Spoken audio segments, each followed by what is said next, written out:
Hey everyone, and welcome to EduMatch Tweet and Talk number 39. So follow along with us on Google Plus or on Twitter with the hashtag EduMatch. Speaking of EduMatch, if you want to be the featured person of the day, then just go to our website edumatch.education. Look for the Google form, fill it out. We'll get you nice and hooked up with our network of almost 14,000 educators. Wow, it's crazy. Just wanted to give a huge shout out to EdCamp Coach Online, which will be taking place online on April 2nd. So you can check that out. We're going to drop the link on Twitter towards the end of the chat.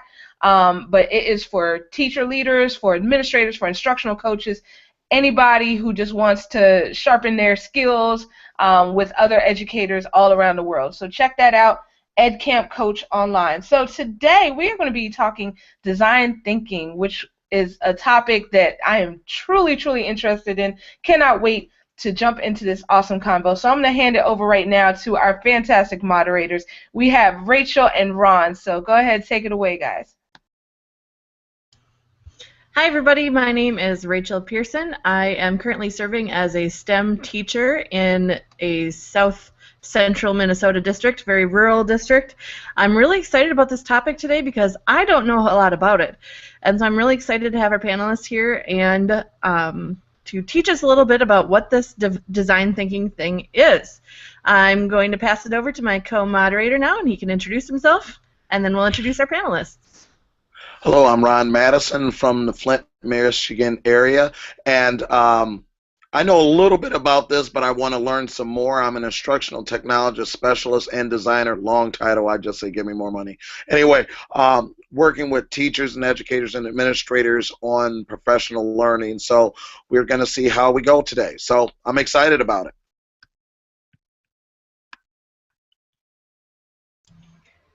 And if we could start off with Cori, why don't you introduce yourself, and we'll just go across and everyone introduce, and then we can get moving. Thanks. Hi, I'm Cori Coburn Shiflett. I'm in Georgetown ISD, which is just slightly north of Austin, Texas. I'm an ed tech, official title, digital learning coach. Work with elementary schools. We have 10 elementary schools here, and we have been implementing design thinking in our lesson plans and curriculum for a while now, and the teachers are still excited about it, so it must be working. Awesome. Laura, if you could introduce yourself, Laura.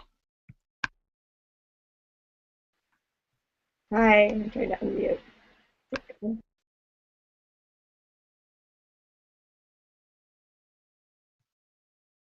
going to try Laura again. If not, I'm going to go to Paula. Looks like Laura's mic is still muted. Clicking it. Hold on, I'll be. Can you hear me now? We got you. There we go. That's what we're talking about. One of those things. Hi, I'm Laura Dixon, and I'm an instructional technologist at the Langley School, which is an independent school in McLean, Virginia, so inside the Beltway. I work with students in grades 3 through 8, but I teach a design, engineering, and technology class for students in middle school, so grades 6, 7, and 8. And I've been using design thinking this school year with 8th graders, and it's been great. So I'm excited to be on the panel tonight. Phenomenal. And Paula, if you would introduce yourself, please. And I'm Paula. I'm with the United Nations International School. I'm also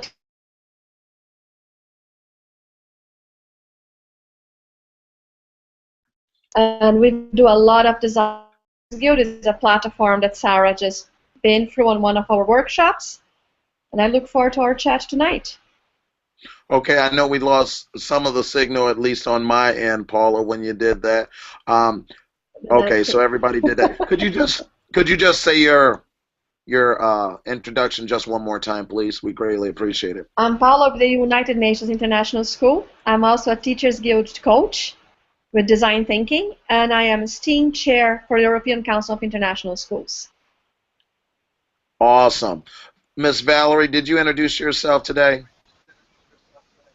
I did not, but Paula sounds very distinguished, so I'm afraid that I have to come behind her. I'm just a Georgia educator from Miami, Florida. I love what I do. I work with special needs students, and I teach language arts. And I'm excited to learn more about design thinking, done a little bit about it, but do not profess to be an expert in it. Valerie, I think you were the one who told me never to use the word just in front of educator. This is true, Rachel. Well, why don't we go ahead and start off with our first question. How do you define design thinking? What is it exactly? Does anybody want to volunteer to go ahead and go first on that one? Cori, go ahead. Thank you. Simple explanation of design thinking, which for me, this is just a tag we've put on something that really good educators have done for a while now, is creative problem solving. You start with the end in mind. You have to survey your audience, your client, and then go through the steps of design to get to your solution. And then that is not the end, and you reflect on your test and your results, and then go back through the problem-solving process to fix anything that might not have gone correctly, or if your end is not exactly what you desired. I mean, we've actually been doing this for a while, but I'm glad it's starting to pick up traction in education again. Does anyone else have anything that they would like to add to the first question? I do. Take it away, Laura. I'd like to add the part about the collaborative piece of it, and solving those complex issues and problems. The research that's embedded in it, I love the fact that it's a step-by-step process, so to speak, as Cori mentioned, where you can investigate. So not only implement some, you have to be a reflective practitioner in the end to make sure that what you've actually implemented is working. And I believe when we were chatting on the side, Cori mentioned about how her teachers in her school still love it, and so making sure that it's still effective for the audience in which you intended it to be. Laura, I see you have your mic ready to go. What did you have to add? You know, this was something we struggled with when we first started doing this with the 8th graders, and I wanted them to come up with kind of a definition, and someone in my class found this definition by some students in New Zealand, so I'm just going to read it, and I'll copy and paste it in the group chat as well. That it's design thinking is human-centered problem solving where designers go through a process which highly values empathy, which I'm sure we'll hear a lot, feedback, and multiple iterations in order to create a solution that best suits a user based on their needs and values. And it's been really eye-opening for the kids to really start with empathy, which I'm sure everyone will stress today, and the user in mind, and not necessarily starting with the solution, but starting with the problem. And sometimes it takes us a lot longer to actually identify the problem and go through a whole process. So for them, for my students, I want design thinking to be a way that they can solve their problems. That's it.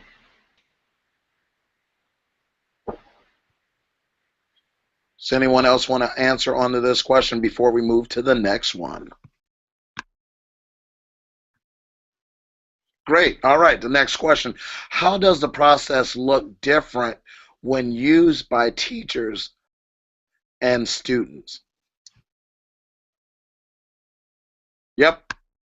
Paula. What I like about the process when we start with students, because if you're solving a real life problem, for example, in kindergarten, the students needs for all the different ages. They went around and first they observed the playground in use, the playgrounds from the different grades, and they realized by themselves how the process is different. So it's not the teacher coming out and saying anymore, that's what should change. It's the students themselves, by empathy, uses the playground has, and how could they 1.5 years old being able to do that.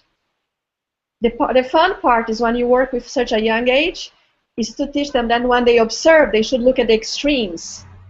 How do you explain extremes to a kindergartner? So that was hot and cold water, so they could realize the different ages.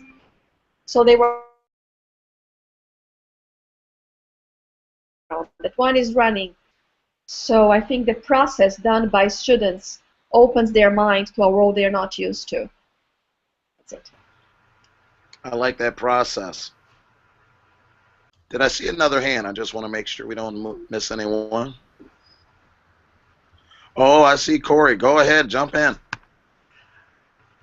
I was thinking about the question, and I'm not exactly sure if there really is tremendous difference between when students do it and when teachers do it. I love Valerie. Valerie said the right word earlier. Collaboration. Collaboration is a huge part of the process, and teachers do it. You know, right now we're online. A lot of teachers have turned to online, and students get together in class, and they have technology and tools to be able to connect with other students and go through the same process. So I'm not exactly sure if there is a difference. One of the best programs that's been around since the 70s, and it doesn't get a lot of promotion, so I'm going to plug it in right here. It's called the Future Problem Solving Program, and it's an international program based on the steps to solving problems, and it follows design thinking down to a T. So if you get a chance to check it out, Google or YouTube Future Problem Solving Program, fpspi.org. It is a wonderful program, and it is an international program, and many people have contributed to the voice of design thinking for students through that program. Valerie, it looked like you also wanted to add a comment earlier when Cori got started. If that's true, let's jump on in. If not, then we'll move to the next one. I also saw some things in the chat going down on the side with teachers as designers, as students as designers. So you guys are saying a lot of great things. Valerie, go ahead. Did I read your body language wrong? Because I can do that too sometimes, so I'm just making sure. I think ultimately it's okay. I think that one of the things that I heard both from Paula and Cori in their comments is that it may much, but I think what does change is the thinking that we have as educators today. We need to get away from the idea that we are the gatekeepers of knowledge, and we need to also recognize the fact that we too can learn even from a 5-year-old. And so I think if we come to the point where we can swallow our pride, swallow our ego, and make that classroom environment student-centered and open that thing as wide as the gates of hell sometime would swallow us up, we realize that the classroom and the things that are happening in the classroom will ultimately change from what we've been practicing for the past, 50, 60 years, possibly. And there's some phenomenal things that's going on in the chat as well. If you check that out, I'm going to let Rachel take the next question if we move on there. Yeah, just do a shout out here. Sarah's commenting that we have someone, Crystal Morgan. Thanks for tuning in. We appreciate that. Design thinking is finding how to create the solution from a vision. So we have a problem and we want to look at it and decide what the best solution is, how to solve it. Example, in Star Trek, they used a video to communicate, like Google Hangout. They talk to the computer, and now we use Hey Google and talk to Siri and ask them what to do. The replicator does what the 3D printers do. And now that we're talking about this, I'm coming to a realization. We have a couple 3D printers that I'm using in my STEM class now, and this whole design process thing that we've been talking about and how to solve problems, specifically shout out to, it's called the City X project that I found online. And each of it was a community of people that had decided to build a new settlement on a new planet, and they only had a 3D printer, and they had all these characters that had problems that the kids had to think about the problems and wonder how to solve them. So I guess I've been doing this already too and not even realizing it. So in some of my graduate work, studied some instructional design, specifically the ADDIE method, and thinking about how to design lessons and whatnot. So how does design thinking compare to some of these other design methods that have been floating around and out there as far as how to design lessons and units and things that we want kids to know? Anybody have any insights on that? I guess I'm asking these questions because I don't know the answers, and I want to find out, how does this compare to some of the other ways that we've been thinking about designing things? Laura, I see your hand up. Thank you. Go ahead. Well, I think we've touched upon it a little bit, that we can't design our classrooms the same way anymore, that it's going to be about solving their problems, and so it's that whole project-based or problem-solving ways that we go about designing our curriculum now.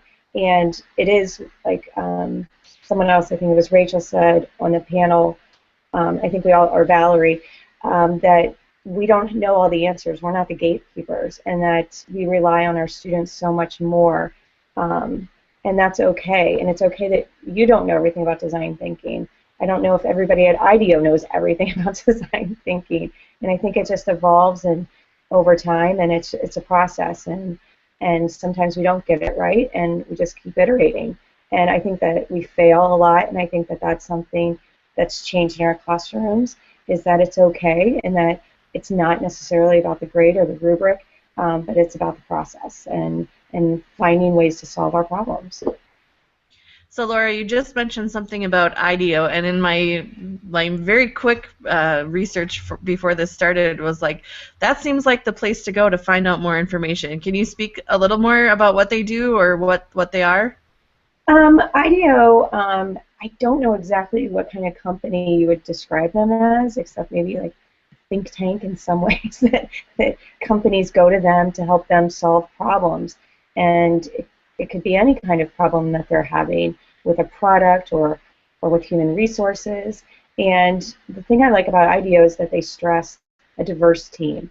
And when I've gone on a couple meetups at the State Department, and they're using design thinking, they talk about that as well. You can have an ambassador from a country, as well as the secretary from the State Department working on a design team, and it's that diverse group of people that come together, and that safeness that there are no wild ideas. Throw it out there. Let everyone have a voice, and I love that, and I hope in my classroom the students feel that way as well.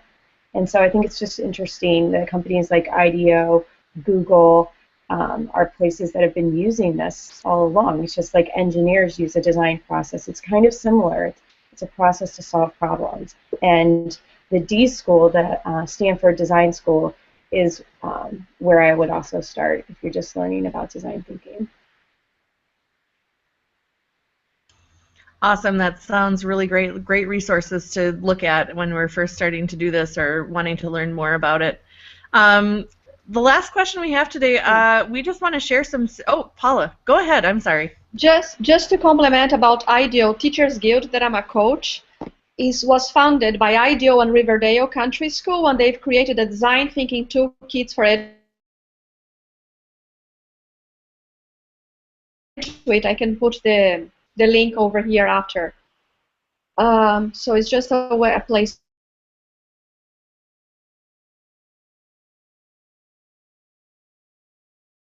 And everything.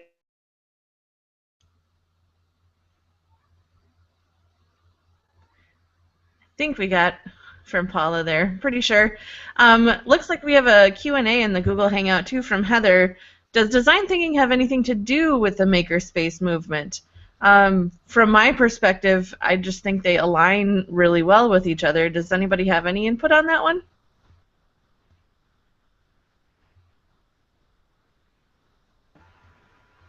I'll jump in again.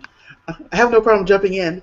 I think you hit the nail right on the head. They complement each other, because the maker movement, letting the kids explore and try and design with the end in mind, is exactly what design thinking is. I mean, if you look at the steps on paper, I mean, there are some difference. Some people, when they use their maker spaces, it's just to let the kids explore, and they don't take the kids exactly through all the steps of design thinking. But a lot of the classroom teachers who are using makers in their classroom are visiting all those steps and making sure that students are aware that you have to think about your audience, you have to make a plan, you have to do research, you have to collaborate, you have to test, you have to reflect, and then go back through those steps. So I think you hit the nail right on the head that they really are aligned. But when you're speaking strictly maker, just the exploration and creativity could be a part of that.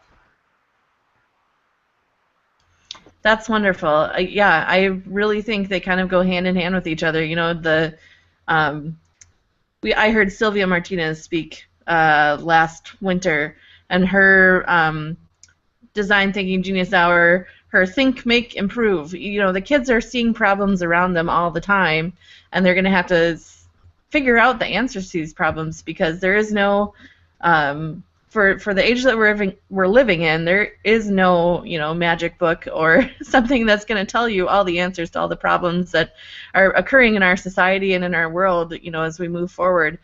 So that's just a wonderful thing that we can have this process and teach them this process, at least in my limited understanding now. Teach the kids how to go about this process and move through it. Let's see. We have one more question for today, and we want to end on a positive note. So what are some successes you've witnessed either with teachers or students or anybody that you've experienced with using this design thinking process?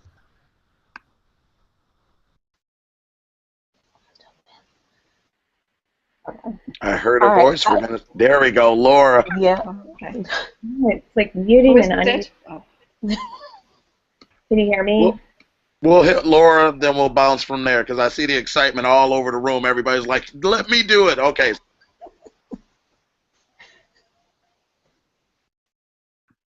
Laura, you have the floor. You know I won't forget you, Valerie. It's all good. I think Laura's saying, no, you need to go, because I don't hear Laura's microphone. All right, Valerie, if you can get your mic to go on, we're going to take you first, and then we'll bounce to Laura. 5, 4. All right. Well, if you can hear me? I'm here. So what I would say is I've used the design thinking process in my classroom with my students. And the reason why I got started with this is because I don't know if you all have heard of the XQ Super School Challenge. And it was sponsored by Gates Foundation. And I'm going to just show you guys this big box. So I went on their website. Uh-oh, lose my phones.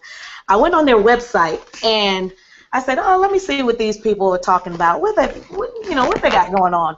And they sent me this huge box that is filled with everything. I mean, so talking about toolkits, they have research cards, what you pass out, how do you design questions for your surveys, everything down to the posters that you and your team can put together and brainstorm.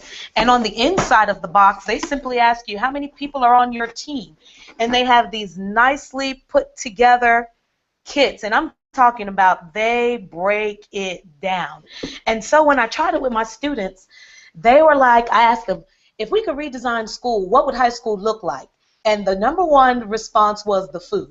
Kids said, we want to get rid of the food, that frozen food that they're serving us. It tastes like cardboard. We don't want it. And they said, and we got to get rid of these white walls, which I like to call D block. I said, welcome to D block, because everything is cinder block. And it doesn't matter if your school was built in 2016 or if it was built in the 1970s, they all follow the same design. And kids are bored. They want to paint the walls. They want murals. And so when they thought about all these different things that they wanted to solve with schools, I mean, the ideas just kept on pouring and pouring and pouring. And I mean, this went on for weeks and weeks and weeks. And so I would say the success was the students' total engagement was at a peak level, and then I could find ways to assess standards and different things because there was research embedded. There were all core subject areas embedded in that. So you're talking about food, nutrition, fine arts, everything was there. So I think that this is definitely the way that we're going to see education going, and everyone should at least dibble and dabble in it, and even if you're not an expert, just give it a try, give it a go. The kids will help you figure it all out. Exactly. And when you did that, I put it off to the side. It reminded me of the breakout EDUs. I just got exposed to those different kits and was giving them away at the McCall conference and things like that. So some phenomenal things. Shoot, I might have to check and see if I got an extra one, slip it to Sarah and see what we can do with that. Next person who would like to say something. You know how I am, Sarah. You know. Hey, Paula, would you like to give your closing response? I know your signal's been... Design thinking process is bad. The design thinking process would... No? Yeah. Is that good or bad? I can hear you. I can hear you. Keep it going. Keep it flowing. I like that. Thank you so much.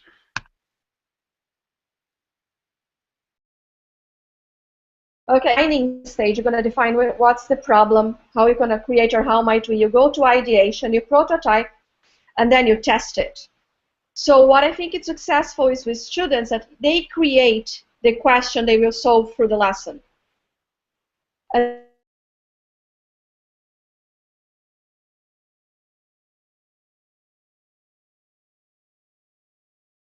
how to approach with them. That's going to be the success of the lesson you're the topic you have. What do they think they should learn from that until they get to your own how might we? Might not make a lot of sense if you're not used with the design thinking process yet. But when you start learning and reading about it, you will get the how might we. So if I could recap of what you just said, Paula, because I know it was coming in and out, for someone that hasn't done it. So are you talking about, so you would really put it on the students to create questions on what they expect to learn and how they would process that to resolve the problems with that? More or less, yeah, it's more or less like this. The students, you're going to define the empathy. Can you see the empathy? So they interview and discover what the problem is. And then they create the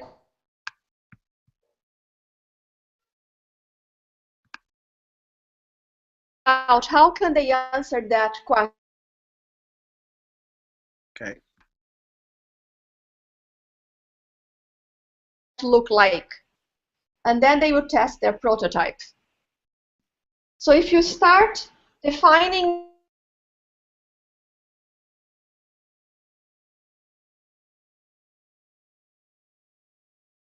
but I create my lessons on the wall. We were just there. But my signal seems to be going in and out, so I'm sorry. Oh. Well, Paula, I want to thank you anyway. I think we got enough of it to chew on because you were talking about testing their prototypes when they come up with the questions. And really, that's the part of critical thinking that I've heard so many educators talk about. You're really flipping it and putting the pressure on the students in a positive way that they really need to think outside of the box, creating our students to be box breakers instead of thinking in these little thin walls. So I love what you're doing and keep it going. Yeah, the internet was challenging us, but that's what happens. Because if it happened in your classroom, what are you going to do? Some people pull over to the corner and cry. We just keep pressing through. So that's why you're on this panel right now. So we thank you so much. Laura, welcome back. Since you are in and your signal looks strong, let's see if we can get you to answer that last question. And then we're going to go to Cori. How about that? Let's see if that works. Okay, sorry about that. I don't know what happened. Always, right? Hangouts. No, I just was going to say that I think the best thing one of my students said to me last week was, Mrs. Dixon, you really make us think. And I was like, wow, that's such a compliment. And they don't even know that they're giving a compliment to the curriculum and that they're actually having their hands in it. And they're like, you really hear us, and that whole piece of empathy where they're spending time getting to know each other and listening. I think that kids, a lot of times, they're just texting each other and that's their conversation. But the benefits of a one-on-one interview and what that produces is so important and a critical piece in the design thinking process. So that's all I was going to say. I want to ask you one more question then with that. How do your colleagues feel about you operating your classroom that way? Well, I feel like they think, like the science department is really interested in the process, and they used engineering. But I don't know that they know that much about it. I think there's a lot of teachers that are kind of like interested in what all the Post-it notes are about, and the kids are loving it because they're up for anything and they're enthusiastic and they want their voice to be heard. And I really love when those students that are kind of the quiet ones in the class are really speaking up. So I like that. Awesome. Awesome. See, and those baby steps really does get the interest because the kids are the buzz. You know, they really do the PR in the building, because I know another teacher in my area, she does stuff like this, and all the other teachers, it makes them uneasy because they're not in full control, but you flipped it over to the students. But that's really where the empowerment goes. But anyway, I'm going to give some power to Cori. Cori, let's take it over and answer this last question, please. Okay, well, I have a challenge for the teachers out there, especially if you're not already doing design thinking with your students. My challenge is for the teachers to implement design thinking when creating lessons and involving the curriculum for their students, because I'm a firm believer in leading by example. We don't always want to push things on kids without trying it first. So I want the teachers to just try it, and if you're not very familiar with design thinking, just go online, Google a little bit, go through the steps, because good teachers have already been doing these steps. Number one, you empathize. You have to know who your students are. You have to know their needs. You have to know what level they operate on. You need to know which style of learning they have. So you have to know your students. That is the very first step. And once you, when you're done with that research, you can use your students' points of view to idealize what do I need to incorporate in this lesson, especially when considering their levels and their style of learning. And then you use that prototype, your ideals, everything that you gathered for this lesson, and you try it out with your students. That's your test. And then reflect what worked, what didn't work, and then you go back through the steps again, because we're not teaching our kids, we're not facilitating their learning for uniformity anymore. Those days are over. We want their growth and we want their success. So I challenge teachers to use design thinking when planning your lessons and your interactions with your students. Awesome, awesome. Go ahead, Rachel. I'll be quiet. All right.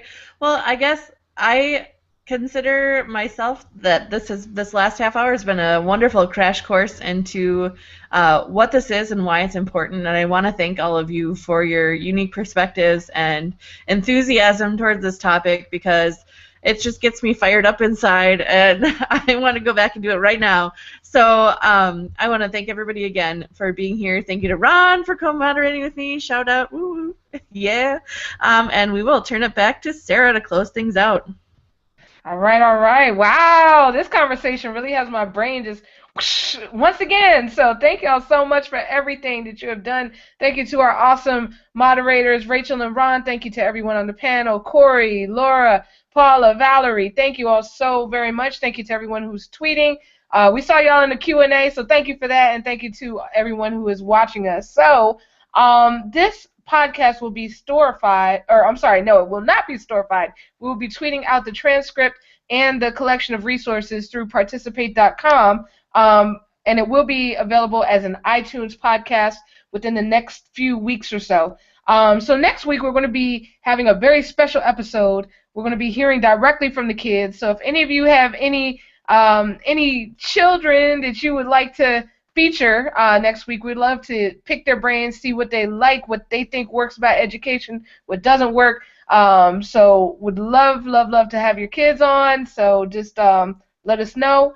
And anyone can be a panelist. So just leave a comment on the Google Hangout page, bit.ly/tweettalk39. If you want to subscribe, then please do so at bit.ly/edumatch podcast, and there's a fantastic graphic that Rachel made that's circulating with the hashtag EduMatch on there, as well as a remind code. So great idea from Valerie to create that remind group to never have you miss another episode of the Tweet and Talk. So thank you again. See you all next week. Same bad time, same bad channel. So have a great night, everyone.